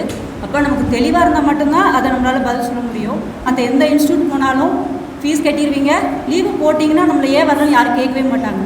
ஒரு நாள் லீவ் போட்டிங்களா, ஏன் வரல, எதுக்கு வரல, என்ன பிரச்சனை, மறுநாள் நீங்கள் வரணும் அப்படின்னு நம்மளை சொல்லிக்கிட்டே இருப்பாங்க. சார்கிட்ட லீவு சொல்கிறது ரொம்ப தயக்கமான ஒரு விஷயம். அதுக்காகவே நாங்கள் லீவு போடாமல் டெய்லி வந்துகிட்டே இருப்போம். அதே மாதிரி சார் ஒரு சிலபஸ் கொடுக்குறாங்க அப்படின்னா சார் மறுநாள் நமக்கு கொஷின் கேட்பாங்க. வாய் வழியாக தான் கேட்பாங்க, நமக்கு கொஷின் பேப்பர்லாம் கொடுக்க மாட்டாங்க. சார் கேட்குறலாம் 10 கேள்வியில் ஒரு 8 கேள்வி சொல்லிட்டோனாலே பெரிய விஷயம். ஏன்னா சார் அவ்வளோ டஃப்பாக தான் கொஷின்ஸே கேட்பாங்க. நீங்கள் அதை பழக ஆரம்பிங்க. சார் கொஷின் கேட்குறாங்களேன்னு பயப்படாதீங்க. கேட்குற கேள்விக்கு பதில் சொல்ல பழக ஆரம்பிச்சிங்கனாலே நம்ம பாதி ஜெயிச்சிடலாம். இதுதான் சார் இங்கே வந்து எங்களுக்கு கற்றுக் கொடுத்த ஒரு விஷயம். 2வது, ஏன் படிக்கணும் அப்படின்ட்டு. அதே கிராமத்து பொண்ணு படித்து ஐஐடி பாஸ் பண்ணி படிக்க போயிடுவாங்க. அப்போ அங்கே போன இடத்துல அந்த பொண்ணுக்கு ஒரு பிரச்சனை, பாதியிலே காலேஜை விட்டு வந்துடுவாங்க. வந்ததுக்கப்புறம் அந்த சாரை மீட் பண்ணலான்னு சாரை ட்ரை பண்ணுவாங்க. அந்த பொண்ணு சாரை அவாய்ட் பண்ணிட்டே போவாங்க. ஒரு கட்டத்தில் அந்த சார் மீட் பண்ணி அந்த பொண்ணை அந்த படிக்கிற இடத்துக்கு கூட்டிகிட்டு வருவாங்க. கூட்டிகிட்டு வந்து பார்த்தா ஒரு பொண்ணு படித்த அந்த இடத்துல இன்றைக்கி 10-15 பேர் படிச்சுட்டு இருப்பாங்க. அப்போ அந்த பொண்ணோட ஃபோட்டோவும் அந்த சார் அங்கே மாட்டி வச்சுருப்பாங்க. அப்போ அங்கே இருக்கிற பொண்ணுங்களாம் சொல்லுவாங்க, உங்களை பார்த்து தான்க்கா நாங்கள் வந்தோம், உங்களை பார்த்தா நாங்கள் படிக்கணும் ஆசைப்பட்டோம் அப்படின்னு சொல்லும்போது அந்த பொண்ணுக்கு செஞ்ச தப்பு தெரியும். அப்போ நம்ம படிப்பை பாதியில் நிறுத்திட்டு போகக்கூடாது. நம்ம ஒரு ஆள் வந்தால் நம்மளை பார்த்து வர்றதுக்கு 10 பேர் இருக்காங்க அப்படிங்கிற ஒரு புரிதல் அந்த பொண்ணுக்கு வரும்போது திருப்பி அந்த பொண்ணு படிக்க போயிடுவாங்க. படித்த வாழ்க்கையில் ஜெயிக்க போயிடுவாங்க. நம்மளும் அப்படி தான் படிக்கணும் உள்ளே வந்துட்டோம் அப்படின்னா நம்மளை பார்க்குறதுக்கு சுற்றி நிறைய பேர் இருப்பாங்க. நம்ம ஒரு நல்ல உதாரணமாகணுமா தப்பான உதாரணமாகணுமாங்கிறத நம்ம தான் முடிவு பண்ணணும். புக்கை எடுத்தாங்க, படித்தாங்க, வேலைக்கு போயிட்டாங்க, நம்மளை பார்த்து 4 பேர் சொல்லணும். புக் எடுத்தாங்க, பாதியிலே போயிட்டாங்க, நீயும் அந்த பாதிக்கு போறியா, நம்மளை பார்த்து யாரும் சொல்கிற மாதிரி நம்ம எப்போவுமே நடந்துக்க கூடாது. அதே மாதிரி எனக்கு கடைசியாக எனக்கு படிக்கிறதுக்கு உதவி செஞ்ச எங்கள் அக்கா, என் பொண்ணுங்க, என் தோழிகள், முக்கியமாக சாரு, எல்லாருக்குமே நான் ரொம்ப நன்றி சொல்லிக்கிறேன். சார் சொன்ன மாதிரி நீங்கள் பிரபஞ்சத்துக்கிட்ட கேட்டால் எல்லாம் கிடைக்கும் அப்படிங்கிறது அதில் நானும் உடன்படுறேன். எண்ணங்கள் தானே வாழ்க்கை. நம்ம நல்லதை நினச்சிட்டே இருந்தோம்னா நமக்கு நிச்சயமாக நல்லது நடக்கும் அப்படிங்கிறது நீங்கள் படிக்கும்போதே அவங்க சார் சொல்லியிருப்பாங்க. எல்லா பாசிட்டிவ் எனர்ஜியும் கொண்டு வர்றது எப்படிங்கிறதுக்கு முதல்ல உங்களுக்கு சொல்லியிருப்பாங்க. எப்படி படிக்கணும், எதெல்லாம் நம்ம ஃபோக்கஸ் பண்ணணும் அப்படிங்கிறதெல்லாம் உங்களுக்கு சொல்லியிருப்பாங்க. மாணவர்களை பார்க்குறேன் நானும். அதில் பாண்டியராஜன் பற்றி சொன்னாங்க. அவரை நானும் ஏதோ கோவிலில் பார்த்துருக்கேனேன்னு ஃபோட்டோ பார்த்த உடனே யோசித்தேன். வாழ்த்துக்கள் அவங்களுக்கும். ஸோ எல்லாருக்குமே வெற்றி பெற்ற மாணவர்களுக்கு, இனிமேல் வெற்றி பெற போகிற மாணவர்களுக்கு என்னோடய மனமார்ந்த வாழ்த்துக்களை தெரிவிச்சுக்கிறேன். நல்ல அதிகாரின்னா உங்களுக்கே புரிஞ்சுருக்கும்.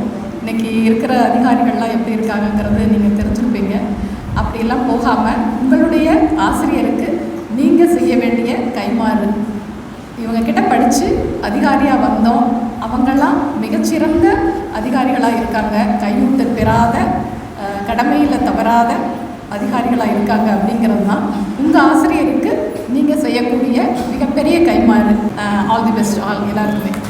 அடுத்தபடியாக இந்த அகாடமியினுடைய அன்பு மகள், செல்ல மகள், 200க்கு 174 வினாக்கள் விடையளித்து மிகச்சிறந்த மதிப்பெண் பெற்று கவுன்சிலே 2வது நாளில் பங்கு பெற இருக்கக்கூடிய என் கண்மணி.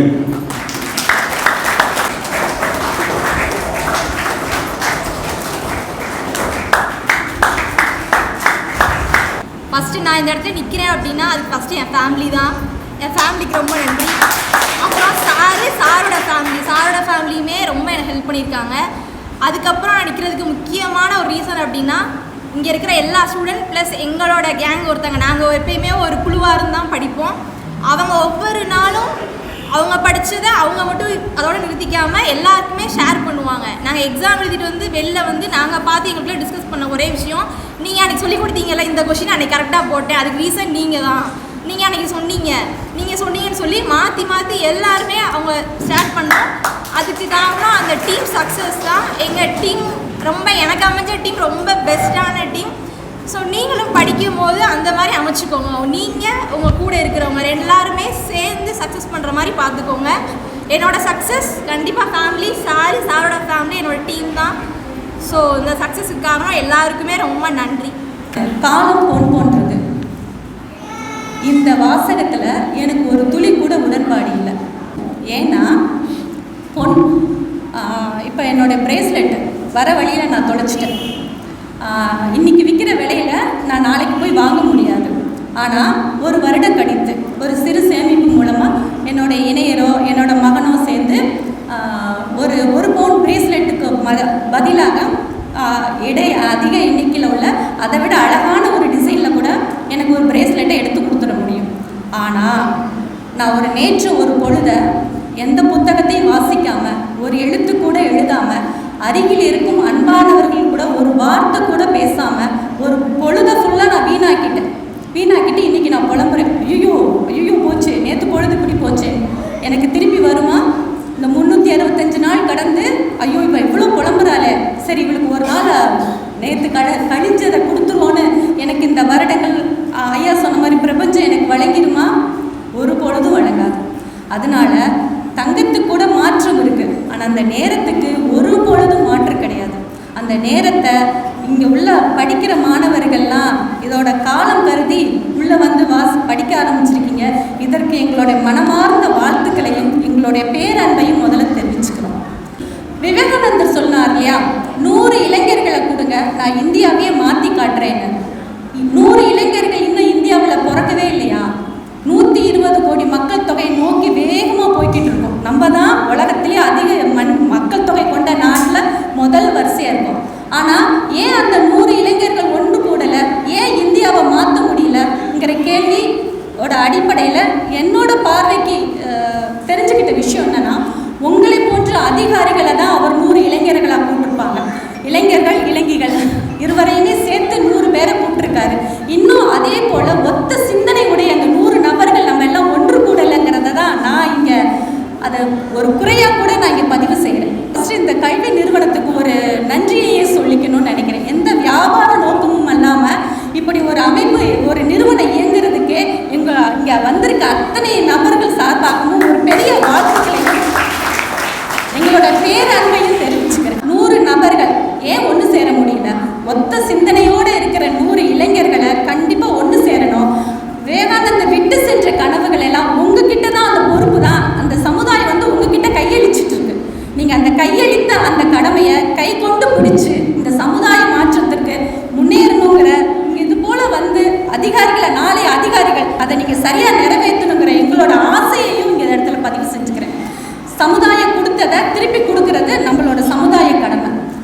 உங்களோட வெற்றிக்கு உறுதுணையாக இருக்கிற ஆசிரியர்கள், பெற்றோர்களுக்கு மீண்டும் ஒரு முறை வாழ்த்தி வாய்ப்பளித்தமைக்கு நன்றி. என்னோட 16th பர்த்டே. வைர நகை கியூட்டா இருக்குல்ல? ஆசையா புடவை, கூடவே அழகா வைர நகை. என்னோட கல்யாணம் எனக்கு பிடிச்ச போத்தி ஸ்வர்ண மஹால் வைர நகையோட. போத்தி ஸ்வர்ண மஹால் வைர நகைகள் 1 கேரட் வைரம் வாங்கும் போது 100 கிராம் வெள்ளி இலவசம். அடுத்தபடியாக டிஎன்பிசி குரூப் 4க்கு படிக்க வருகை தந்து இங்கு படித்த கருத்துக்களை டிஎன்யூஎஸ்ஆர்பி தேர்விலே எழுதி ஒரே நேரத்தில் போலீஸ் கிரேட் 2 தேர்விலும் sub inspector of police SI தேர்விலும் 2 வெற்றியை ஒரே நேரத்தில் பெற்ற அன்பு தம்பி எம் முருகன்.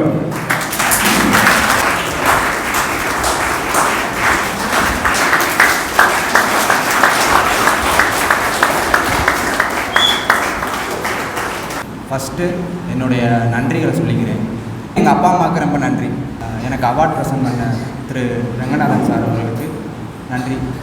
எங்கள் அப்பா பேர் முருகன், எங்கள் அம்மா பேர் வள்ளி.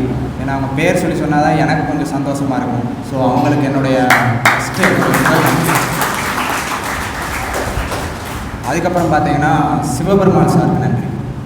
ஏன் அப்படின்னு சொல்கிறேன்னா, ஃபஸ்ட்டு இந்த இன்ஸ்டியூட்டுக்கு வர்றப்ப மதிய வரையும் தான் இங்கே கிளாஸ் பண்ணிக்கிட்டு இருந்தாங்க. நான் சார்கிட்ட வந்து ஃபஸ்ட்டு கேட்குறேன், சார் நான் இங்கே வர்றேன், எனக்கு வந்து காலையிலேருந்து நைட்டு 8 மணி வரையும் படிக்க வந்து நீங்கள் இடம் கொடுக்கணும் அப்படின்னு. அதுக்கு வந்து சார் வந்து ஒரு நிமிஷம் கூட யோசிக்காமல், நீங்கள் எப்போ வேணால் வாங்க தம்பி, இங்கே வந்து நீங்கள் படிச்சுக்கலாம் அப்படின்னு சொல்லி. ஸோ அந்த மனசுக்கு ரொம்ப நன்றி சார். அதுக்கப்புறம் கண்மணி என்னோட இதை எடுத்து அவள் பேசிட்டா. என்னோடய ஃப்ரெண்ட்ஸு கேங் சுஜி, மதுபாலா, பிரகாஷ், ரகு, கௌசல்யாக்கா, செந்திலண்ணே, யாராச்சும் மறந்துட்டீங்கன்னா மன்னிச்சுக்கோங்க. அவங்க எல்லாத்துக்கும் நன்றி. ஏன்னா அவங்க சொன்ன மாதிரி தான் நண்பர் மனிதனுங்கிறதே ஒரு சோர்ஸ் தான் என்னை பொறுத்தளவு. அவங்கெல்லாம் வந்து நீங்கள் நல்ல பழக்கமும் நல்லா அவங்கள பார்த்துக்கிட்டாலே அவங்க நம்மளை நல்லா பார்த்துக்குவாங்க. அதே மாதிரி தான் அவங்க நினைக்கிறேன். அவங்க ஒவ்வொரு நாளும் ஒரு கொஸ்டின் நம்மகிட்ட கேட்க நம்மளுக்கு மேலும் மேலும் வந்து நமக்கு நாலேஜ் இம்ப்ரூவ் ஆகிக்கிட்டே தான். அதுக்கப்புறம் ஸ்பெஷல் தேங்க்ஸ் அவர் ரகுவும் பிரகாஷ் ராஜ். ஏன் அப்படின்னா, நாங்கள் 3 பேர் தான் ரொம்ப நாளாக நைட் 9 மணி வரையும் உட்காந்து படிச்சுட்டு இருக்கோம். 3 பேருமே ஒருத்தருக்கு சளைச்சவங்க. நான் ஒரு நாள் ஒன்று சிறப்பாக இவங்களை ஏமாற்றி பண்ணிடலான்னு நினச்சா, அவங்க 2 பேர் நம்மளை ஒரு நாள் பண்ணிடுவாங்க. அந்த மாதிரி அவங்க 3 பேருமே வந்து இப்போ அதில் பிரகாஷ் வந்து வாங்கிட்டாப்புல, ஜாப் வாங்கிட்டாப்புல. ரகு வாங்கலை, ஆனால் எங்களை விட ஒரு பெரிய போஸ்டிங் ரகு ஆகுவான்னு நம்பிட்டு இருக்கேன். அதுக்கப்புறம் வந்து எங்கள் அப்பா அம்மா வந்து எனக்கு சொல்லிக் கொடுத்த பாடம் அப்படின்னா நிறையா சொல்லி கொடுத்துருக்காங்க. அதில் முக்கியமானது அப்படின்னா வறுமை, உழைப்பு. ஏன் இந்த 2த்தையும் மட்டும் சொல்கிறேன் அப்படின்னா, வறுமைங்கிறது ஒரு மனுஷனை எவ்வளோ பெரிய கஷ்டத்துலேயும் நம்மளை வாழ வைக்கும். ஆனால் உழைப்பு எவ்வளோ பெரிய உயரத்துக்கும் நம்ம கொண்டு போகும். ஏன் இதை சொல்கிறேன்னா, எங்கள் அப்பா வந்து அடிக்கொருக்கா சொல்லுவாங்க, நான் வந்து காலையில் வேலைக்கு போனேன்னா, பக்கத்து காட்டில் வேலைக்கு போவாங்க. வேலைக்கு போனேன்னா அந்த தானியத்தெல்லாம் வந்து குருவியை வந்து மேய்ஞ்சிட்டு போயிடும். அதை மேயாமல் இருக்க எங்கள் அப்பா வந்து என்ன செய்வாங்க, அந்த குருவி விரட்டுவாங்க. அந்த குருவியை விரட்டுனா அன்றைக்கி சாயந்தரம் வந்து எங்கள் அப்பாவுக்கு ஒரு கையளவு வந்து சோளமோ ஏதோ கொடுப்பாங்க. அதை வச்சு தான் அவங்க குடும்பமே சாப்பிட்டாங்கண்ணா. எங்கள் அப்பா வந்து அடிக்கொருக்கா சொல்லுவார், இது வறுமை. இப்போ எங்கள் அப்பா உழைச்சி ஒரு வீடு கட்டி எங்கள் 3 பேர்த்தையும், ஒரு அண்ணன் இன்ஜினியரிங்கு, ஒரு அண்ணன் யூபிஎஸ்சி கிளாஸ் எடுத்துகிட்டு இருக்காப்புல லெக்சரர், நான் வந்து அவரோட பிள்ளை தமிழ் போலீஸ் அப்படின்னு சொல்லிக்கிறது எனக்கு ஒரு பெருமையாக இருக்குது. கிட்டத்தட்ட இந்த பள்ளிக்கூடம் ஆரம்பித்து 100 ஆண்டுகள் ஆகுவதற்கு நம்ம சில காலம் தான் இருக்கிறது. ஆனாலும் இங்கே இந்த அளவுக்கு ஒரு நிகழ்ச்சியை நடத்தக்கூடிய அளவுக்கு ஒரு கல்வித்தரம் என்பதை உயர்த்தி இந்த பகுதியிலே மக்களுக்காக கொடுத்திருக்கிறார் சிவபெருமான் அவர்கள்.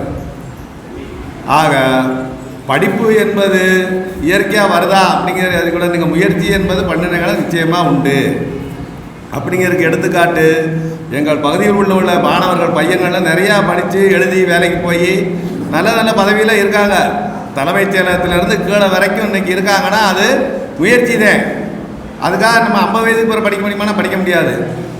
கடுமையான முந்தி உள்ள காலத்தில் படிக்கிறதுக்கு கடுமையான பஞ்சம் இருந்துச்சு, சாப்பாட்டுக்கு வழி இல்லாமல் இருந்தாங்க. இன்றைக்கி அப்படி இல்லை. உங்களுக்கு படிக்கக்கூடிய அளவுக்கு பெற்றோர்களாலையும் படிக்க வைக்க முடியக்கூடிய அளவுக்கு ஒரு கல்விகள், பொருளாதாரம் மற்ற எல்லாம் இருக்குது. நீங்கள் தயவு செய்து உன்னிப்பாக ஆசிரியருடைய கற்றுக் கொடுக்க பாடத்தைகள் எல்லாம் உன்னிப்பாக படியுங்கள். நிச்சயமாக வெற்றி பெற முடியும். நீங்கள் வெற்றி பெற்றால் மட்டும் போதும். இன்றைக்கி இந்த பதவிக்கு போயிட்டோம் இதோட அவ்வளோதான முடிக்காங்க. இதுக்கு அடுத்து என்ன போக முடியுங்கிற உங்கள் வாழ்க்கையிலே என்ன முடியுங்கிறத சிந்திச்சுக்கிட்டே இருந்தாலே நிச்சயமாக பாஸ் ஆக முடியும். இன்றைக்கி ஒரு கிழக்கு போட்டு போயாச்சுன்னா அதோட விடக்கூடாது.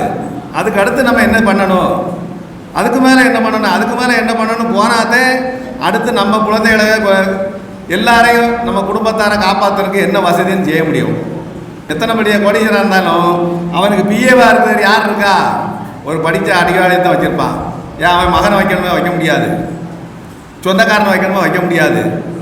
படித்து பட்டம் பெற்ற ஒரு பட்டதாரியத்தை அவங்களுக்கு ஜிஏவாவோ ஏதோ வைக்க முடியும். இன்றைக்கி நம்ம இந்தியாக்காரங்க உலகம் முழுவதும் கொடிகட்டி பறக்காங்க. பெரிய பெரிய இதுகளில் போஸ்டிங்கில் இருக்க நம்ம பத்திரிக்கை வாயிலாகவும் டிவி வாயிலாகவும் பார்க்கோம். நீங்கள் எந்த பதவிக்கு போனாலும் அரசு துறையில் போகிறாங்கன்னா நிச்சயமாக ஏழை மக்களுக்கு சில நன்மைகளை செய்யுங்க. தயவு செய்து உங்கள் பதவி கிடைக்குங்கிறது வேறு. பதவி கிடைச்சாலும் அடித்தட்டு மக்களுக்கு அவங்களோட வார்த்தை பெற்ற நீங்கள் செய்தாப்புல நல்ல காரியம் செஞ்சு கொடுத்தா அவங்க வாழ்த்து வந்து உங்களுடைய 3 தலைமையான குடும்பங்களை பாதுகாக்கும். இங்கேருந்து படித்து போத வெற்றி பெற்ற மாணவர்களும் சரி மாணவிகளும் சரி இன்றைக்கி சரிபாதி பெண்கள் வந்து நீங்கள் படிக்கிறது மிகப்பெரிய மகிழ்ச்சியாக இருக்குது இன்றைக்கி உள்ள காலகட்டத்தில். ஏன்னா வீட்டை விட்டு போகாத அடுப்படியில் இருந்து சொன்ன காலம் மாறி இன்றைக்கி பிளேட் ஓட்டுறதுல அத்தனை இதுலேயும் பெண்கள் வந்து வாராங்க. ஆக அத்தனை விதமான பெண்கள் எல்லா இடத்துலையுமே பெண்களுக்கு வந்து தாராளமாக வந்துருச்சு. இதை பயன்படுத்தி பெண்கள் சரிபாதி முன்னுக்கு வந்தாத்தே எந்த நாடுமே காப்பாற்றப்படும். மக்களுக்கும் ஒரு பெரிய தவறு நடக்காத ஒரு அதிகாரி தவறு செஞ்சாலும் அதை சுட்டி காட்டக்கூடிய ஒரு தன்னம்பிக்கையும் ஒரு ஆக்கப்பூர்வமான ஒரு முடிவு சொல்வது பெண்களுக்கு தான் இருக்குது. நீங்கள் ஆரம்ப கல்வியிலேருந்து பிள்ளைகளுக்கு நல்ல புத்தியை சொல்லி வளர்க்கணும். நம்ம பிள்ளைய நல்லா இருக்கணும், நல்ல எண்ணங்களோடு வளரணும், மற்றவங்களுக்கு உதவி செய்யுங்க நோக்கத்தோடு நீங்கள் படித்து வெற்றி பெற்று அந்த நீங்கள் பெரிய அதிகாரிகளை ஆனாலும் ஏழை மக்களுக்கு நன்மை செய்யணும் காட்டு விடைபெறுகிறேன். இந்த அகாடமியிலே பயின்று நினைத்து பார்க்க முடியாத அளவுக்கு வெற்றியை சாதித்த அன்பு மகன் ஆர் பாண்டியராஜன். விருதுநகர் மாவட்டத்திலே முதலிடம் நாம தான். மாநில அளவிலே 7வது மதிப்பெண். முதல் நாளில் முதல் காலையிலேயே இவர் தனது பணியை பெற்றிருக்கிறார்.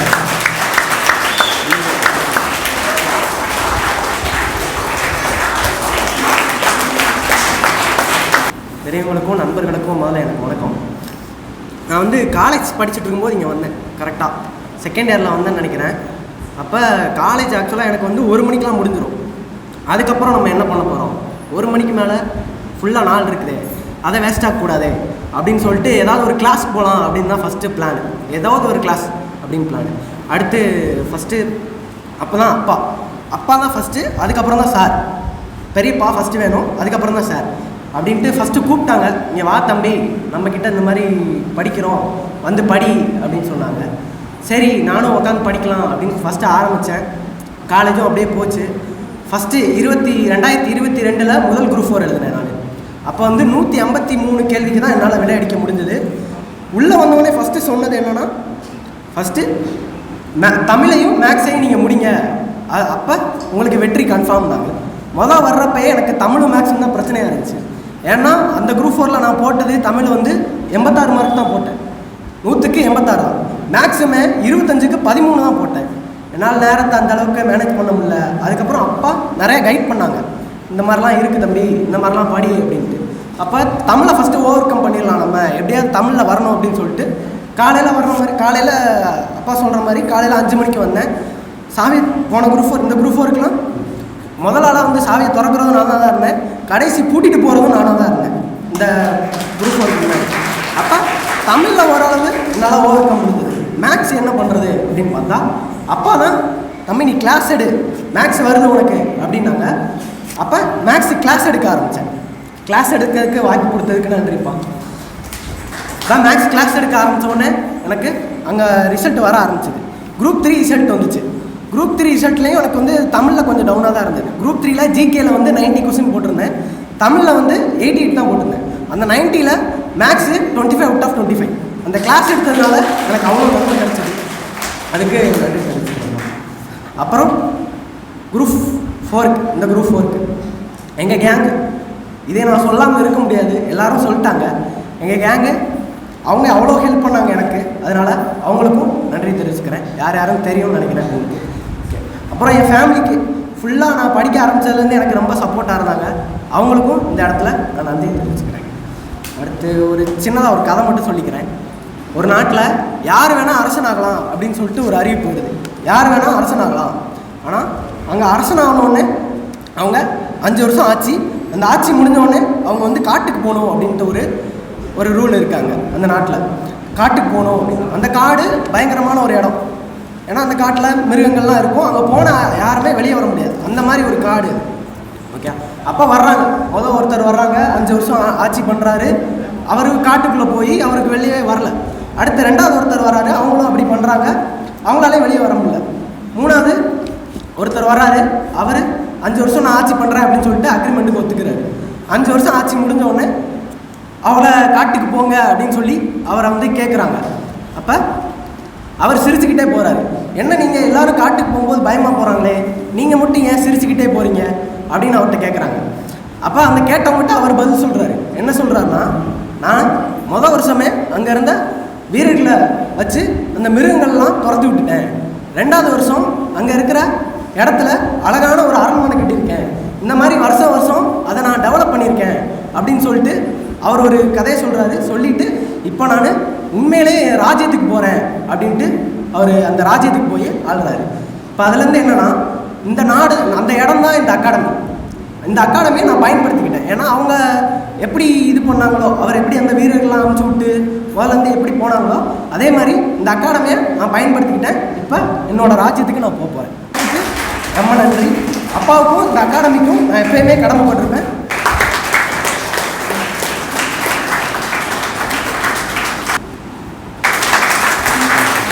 நமது மாணவர்களின் சிறப்பு, இந்தியாவில் பிறந்தது முதல் சிறப்பு, தமிழகத்தில் வாழ்வது அதோட சிறப்பு, விருதுநகர் மாவட்டத்தின் பெருமை. இது ஒரு கல்வி மாவட்டம். சுமார் 30 ஆண்டுகளுக்கு முன்னால் கன்னியாகுமரி போன்ற மாவட்டங்கள் தான் முன்னணியில் இருந்தது. கடந்த ஒரு 15 ஆண்டுகளாக இந்தியாவிற்கே எடுத்துக்காட்டாக விருதுநகர் மாவட்டம் சிறப்படைந்து வருகிறது. அதனினும் சிறப்பு, ராஜபாளையத்தின் குழந்தை பாளையங்கோட்டையில் வாழ்ந்தது, ஆனால் ஃபஸ்ட் வாங்கியது ராஜபாளையத்துடைய குழந்தை. அது ஒரு நெசவாளர் வீட்டு குழந்தை என்பதில் பெருமை அடைகின்றேன். எங்கள் பாண்டியன் மாமாவை சொல்லணும். ஏன்னா அவரோட பேரை இன்றைக்கி தமிழ்நாட்டு லெவலில் 7வது இடத்துல அந்த வெற்றியை நிலைநிறுத்துகிறாரு. அது மிக வாழ்த்துக்கள் தெரிவிச்சுக்கிறேன். ஃபஸ்ட்டு இந்த 7 ஊர்லேயும் நம்ம சாலை சமுதாயம் வாழக்கூடிய 7 ஊர்லேயுமே அதிக பேர் டிஎன்பிசியில் படித்து இன்றைக்கி பல வெற்றிகள் அடைஞ்சிட்ருக்குறாங்க. ஏன்னா 95 நினைக்கிறேன் நம்ம முத இடிசி பாலு இதில் ஆரம்பித்தோம் இந்த அகாடமி. சார் சொன்ன மாதிரி ராமகிருஷ்ணன் சார்லாம் எங்களுக்கு கிளாஸ் எடுத்தாங்க அந்த காலத்தில். ஸோ அன்றைக்கெலாம் யாருக்குமே தெரியாது எப்படி படிக்கணும். ஏன்னா +2 முடிப்போம், முடித்தோடனே காலேஜ், அப்புறம் பாலிடெக்னிக், இந்த மாதிரி போய்ட்டு இந்த காலகட்டத்தில் இந்த அரசு ஊழியரில் ஒன்றுமே தெரியாது. ஆனால் அதுக்கு முதல் தெரு இந்த நம்மளோட சங்கரபாண்டியபுரம் தெரு. ஏன்னா அங்கே அதிகமான இளைஞர்கள் வந்து படிக்க வச்சு நல்லா முன்னுக்கு கொண்டு வந்தவர் ராஜமாணிக்கம், குருஜோதி, இந்த மாதிரி போன்ற எல்லாரையுமே இன்றைக்கி ஈவோவாக்கி அழகு பார்த்தவர் அந்த ராஜமாணிக்கம். இன்றைக்கி அவர் உயிரோடு இல்லை. ஸோ இதில் எங்களோட பாண்டியராஜனை பற்றி நான் சின்ன இது சொல்லிக்கணும். அதில் பாண்டியராஜனை பற்றி பெருமையாக சொல்லணும்னா, ரொம்ப கஷ்டப்பட்டான் உண்மைக்கு. இந்த ஆன்மீகத்தில் சிறந்து விளங்கினான். அவன் படிக்கிற நேரத்தை காட்டிலும் எங்களுடைய கொம்புசாமி கோவில் வந்து பூஜை வைப்பான் கோவிலுக்கு. நான் ரொம்ப சந்தோஷப்படுவேன் அவனை. எப்போ நீ எல்லாம் படித்து முடிச்சு வந்திருக்கேன், ஏன்னா ஹோம்ஒர்க்ஸ் இருக்குது எல்லாமே இருக்கும், இல்லை எல்லாம் படித்தேன் மாமா அப்படிமா. ஸோ அந்த ஈடுபாடு தான். ஏன்னா ஏன் சொல்ல வரேன்னா, நம்ம இது பல மகான்களை பார்த்தீங்கன்னா ஆன்மீகத்தில் அவங்க எவ்வளோ ஈடுபாடு இருக்க போய் தான் இன்றைக்கி நம்ம அவங்கள பற்றி பேசுகிறோம். எக்ஸாம்பிள் விவேகானந்தர், நம்ம எல்லாருமே பற்றி பேசணும்னா அவங்க ஆன்மீகத்தில் நாட்டு இருந்தது, ஒரு நினைப்போடு அவங்க கொள்கையை கொண்டு போனாங்க. ஸோ அதே மாதிரி தான் அந்த பையன் முழு நேரமும் அந்த கோவிலில் வந்து அவ்வளோ பூஜை பண்ணுவான். அவனை மாதிரி அலங்காரம் பண்ணுறதுக்கு அந்த யாருமே முடியாது. அதை முடிச்சுட்டு இன்றைக்கி இதை படிச்சுட்டு இன்றைக்கி ரொம்ப டாப்பில் வந்துக்கிறான். ஸோ அதுக்கு நான் ரொம்ப நன்றியை தெரிவித்து பாராட்டுகிறேன். அவனை வந்து அதில் பொறாமையத்திற்கு உங்களை பார்க்குறதுக்கு நீங்கள் இங்கே மட்டும் பண்ணாதீங்க, மற்ற தெருக்கள்லையும் கொஞ்சம் கிளாஸ் எடுத்துகிட்டு இல்லை எல்லாத்தையும் கூட இங்கே கூப்பிட்டு வந்து படிக்க வைங்க. ஸோ எல்லோரும் அரசாங்க உத்தியோகத்துக்கு போகணுன்னு அன்போடு தெரிவிச்சுக்கிறேன். நன்றி.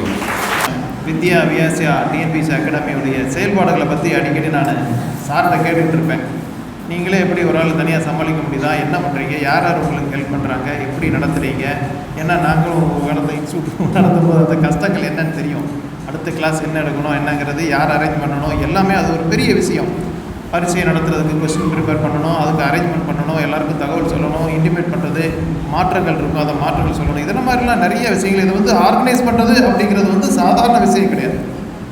அப்போ தான் அவர் சார் என்ன பண்ணாங்க என்னன்னு எல்லாம் கேட்டு தெரிஞ்சுக்கிட்டதில் நான் தெரிந்து கொண்ட ஒரு விஷயம், சாருடைய பொண்ணு செல்வி திருமதி கௌசல்யா வந்து சிறப்பாக ஆர்கனைஸ் பண்ணாங்க. அவங்களுக்கு பாராட்டி பொன்னாடை கொடுப்போம்.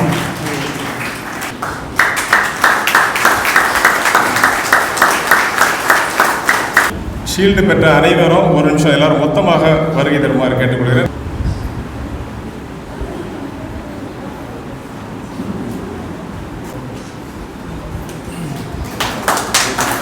நாதஸ்வரம் கேட்டாதான் கல்யாணம், நல்ல விருந்து சாப்பிட்டாதான் கல்யாணம், சொந்தம் சேர்ந்தாதான் கல்யாணம், போத்தி சாமுத்திரிகா பட்டோட மணமகள் வந்தாதான் கல்யாணம். போத்தி சாமுத்திரிகா பட்டு இல்லாம கல்யாணமா? சாமுத்திரிகா பட்டு இருந்தா தான் கல்யாணம். போத்தீஸில் சாமுத்திரிகா பட்டு, சர்வ லட்சணங்கள் நிறைந்த காஞ்சி பட்டு. விருதுநகர் மாவட்டத்தினுடைய தமிழக முற்போக்கு எழுத்தாளர் கலைஞர்கள் சங்கத்தின் மாவட்ட செயலாளர் மரியாதைக்குரிய லட்சுமிகாந்தன் அவர்கள் சிறப்புரையாற்றுவார்கள்.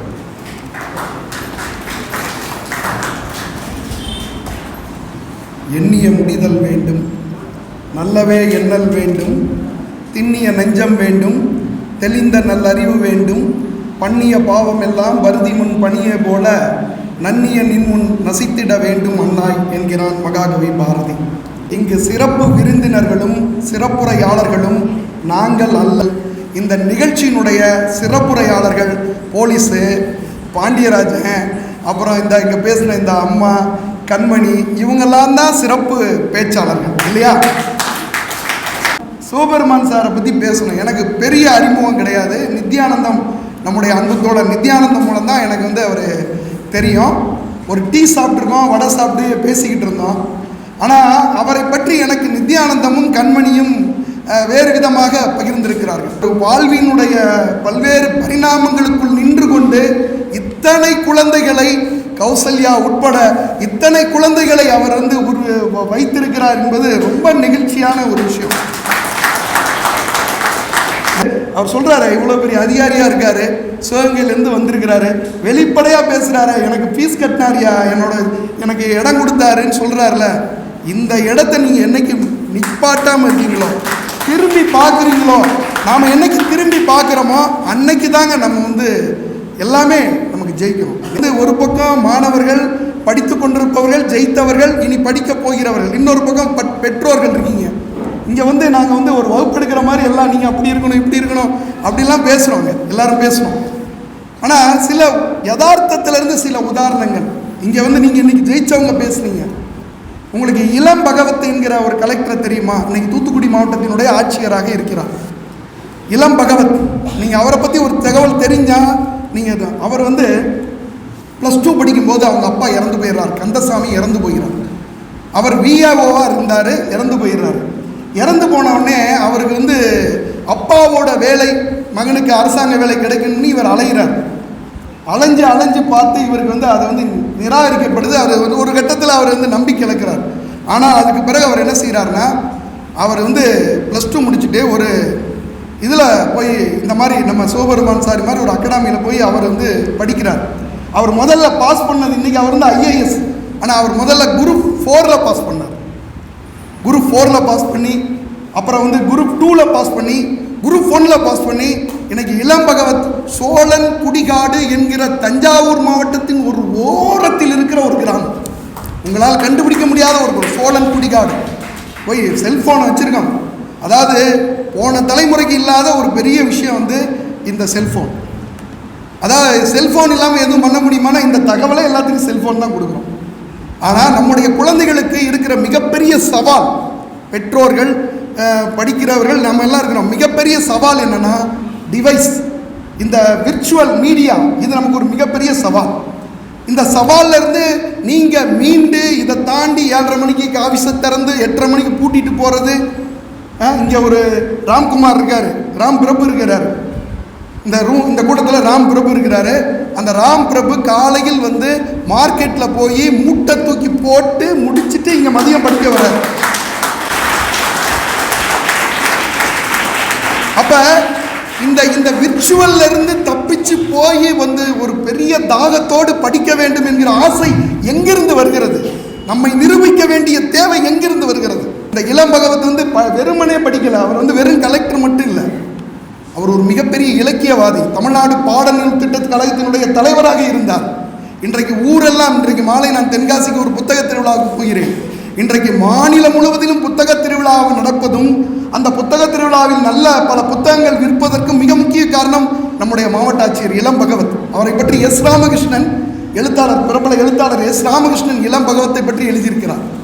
ஏனென்றால் அவ்வளவு ஒரு புத்தகங்களை நீங்கள் இந்த புத்தகத்தை படிக்கிற அதே தருணத்தில் நீங்கள் வெளியில் தேடி தேடி பாலகிருஷ்ணன் ஐஏஎஸ் என்கிற தமிழிலேயே படித்து, இளம்பகவத் தமிழிலேயே படித்து, தமிழிலேயே +2 முடித்து தமிழிலேயே தான் ஐஏஎஸ் எழுதி இன்னைக்கு பாஸ் பண்ணி போயிருக்கார்.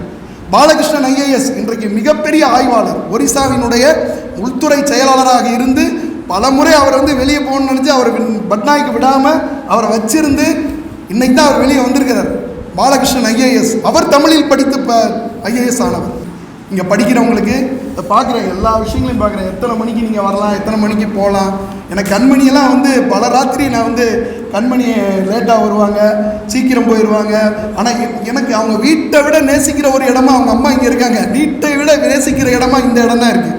இது ரொம்ப முக்கியம் இல்லையா? இப்படி ஒரு அப்பா, அம்மா, அக்கா கௌசல்யா யார் கிடைப்பாங்க? சிவபெருமான் சார் வந்து ரொம்ப அழகாக இதை கொண்டு போகிறாங்க. அவங்களுக்கு துணையாக நல்ல மனிதர்கள் உடன் இருக்கிறாங்க. ஒரு குடும்பம் இப்படி உதவி செய்யலைன்னா நிற்க முடியுமா? யாரால நிற்க முடியுமா? எனக்கு ரொம்ப மகிழ்ச்சியாக இருக்கிறது. இப்படி ஒரு தருணத்தில் எழுத்தாளர் சங்கத்தையும் இதோட இணைச்சி இப்படி ஒரு பணியை வந்து செய்ய வைத்ததுக்கு ரொம்ப மகிழ்ச்சி. அடுத்ததாக நன்றியுரை. நன்றி மறப்பது நன்றன்று, நன்றல்லது அன்றே மறப்பது நன்று என்ற வள்ளுவரின் வாய்மொழிக்கேற்ப இந்த இனிய வித்யாபியாசாவின் முதலாம் வெற்றி விழா, வெற்றியாளர்களை உருவாக்கும் விழா நடைபெற நல்லதொரு வாய்ப்பினை அளித்த பிரபஞ்சத்திற்கும் நாவினிக்க நற்றமிழில் எங்கள் நன்றியினை தெரிவித்துக் கொள்கிறேன். விழாவிற்கான ஏற்பாடுகளை குறுகிய காலத்திற்கு மிகவும் நேர்த்தியாகவும் சிறப்பாகவும் செய்த அனைத்து மாணவர்களுக்கும் நன்றியினை தெரிவித்துக் கொண்டு முடித்துக் கொள்கிறேன். நன்றி. என்னோட 16th பர்த்டே, வைர நகை கியூட்டா இருக்குல்ல? ஆசையா புடவை, கூடவே அழகா வைர நகை. என்னோட கல்யாணம் எனக்கு பிடிச்ச போத்தி ஸ்வர்ண மஹால் வைர நகையோட. போத்தி ஸ்வர்ண மஹால் வைர நகைகள் 1 கேரட் வைரம் வாங்கும் போது 100 கிராம் வெள்ளி இலவசம்.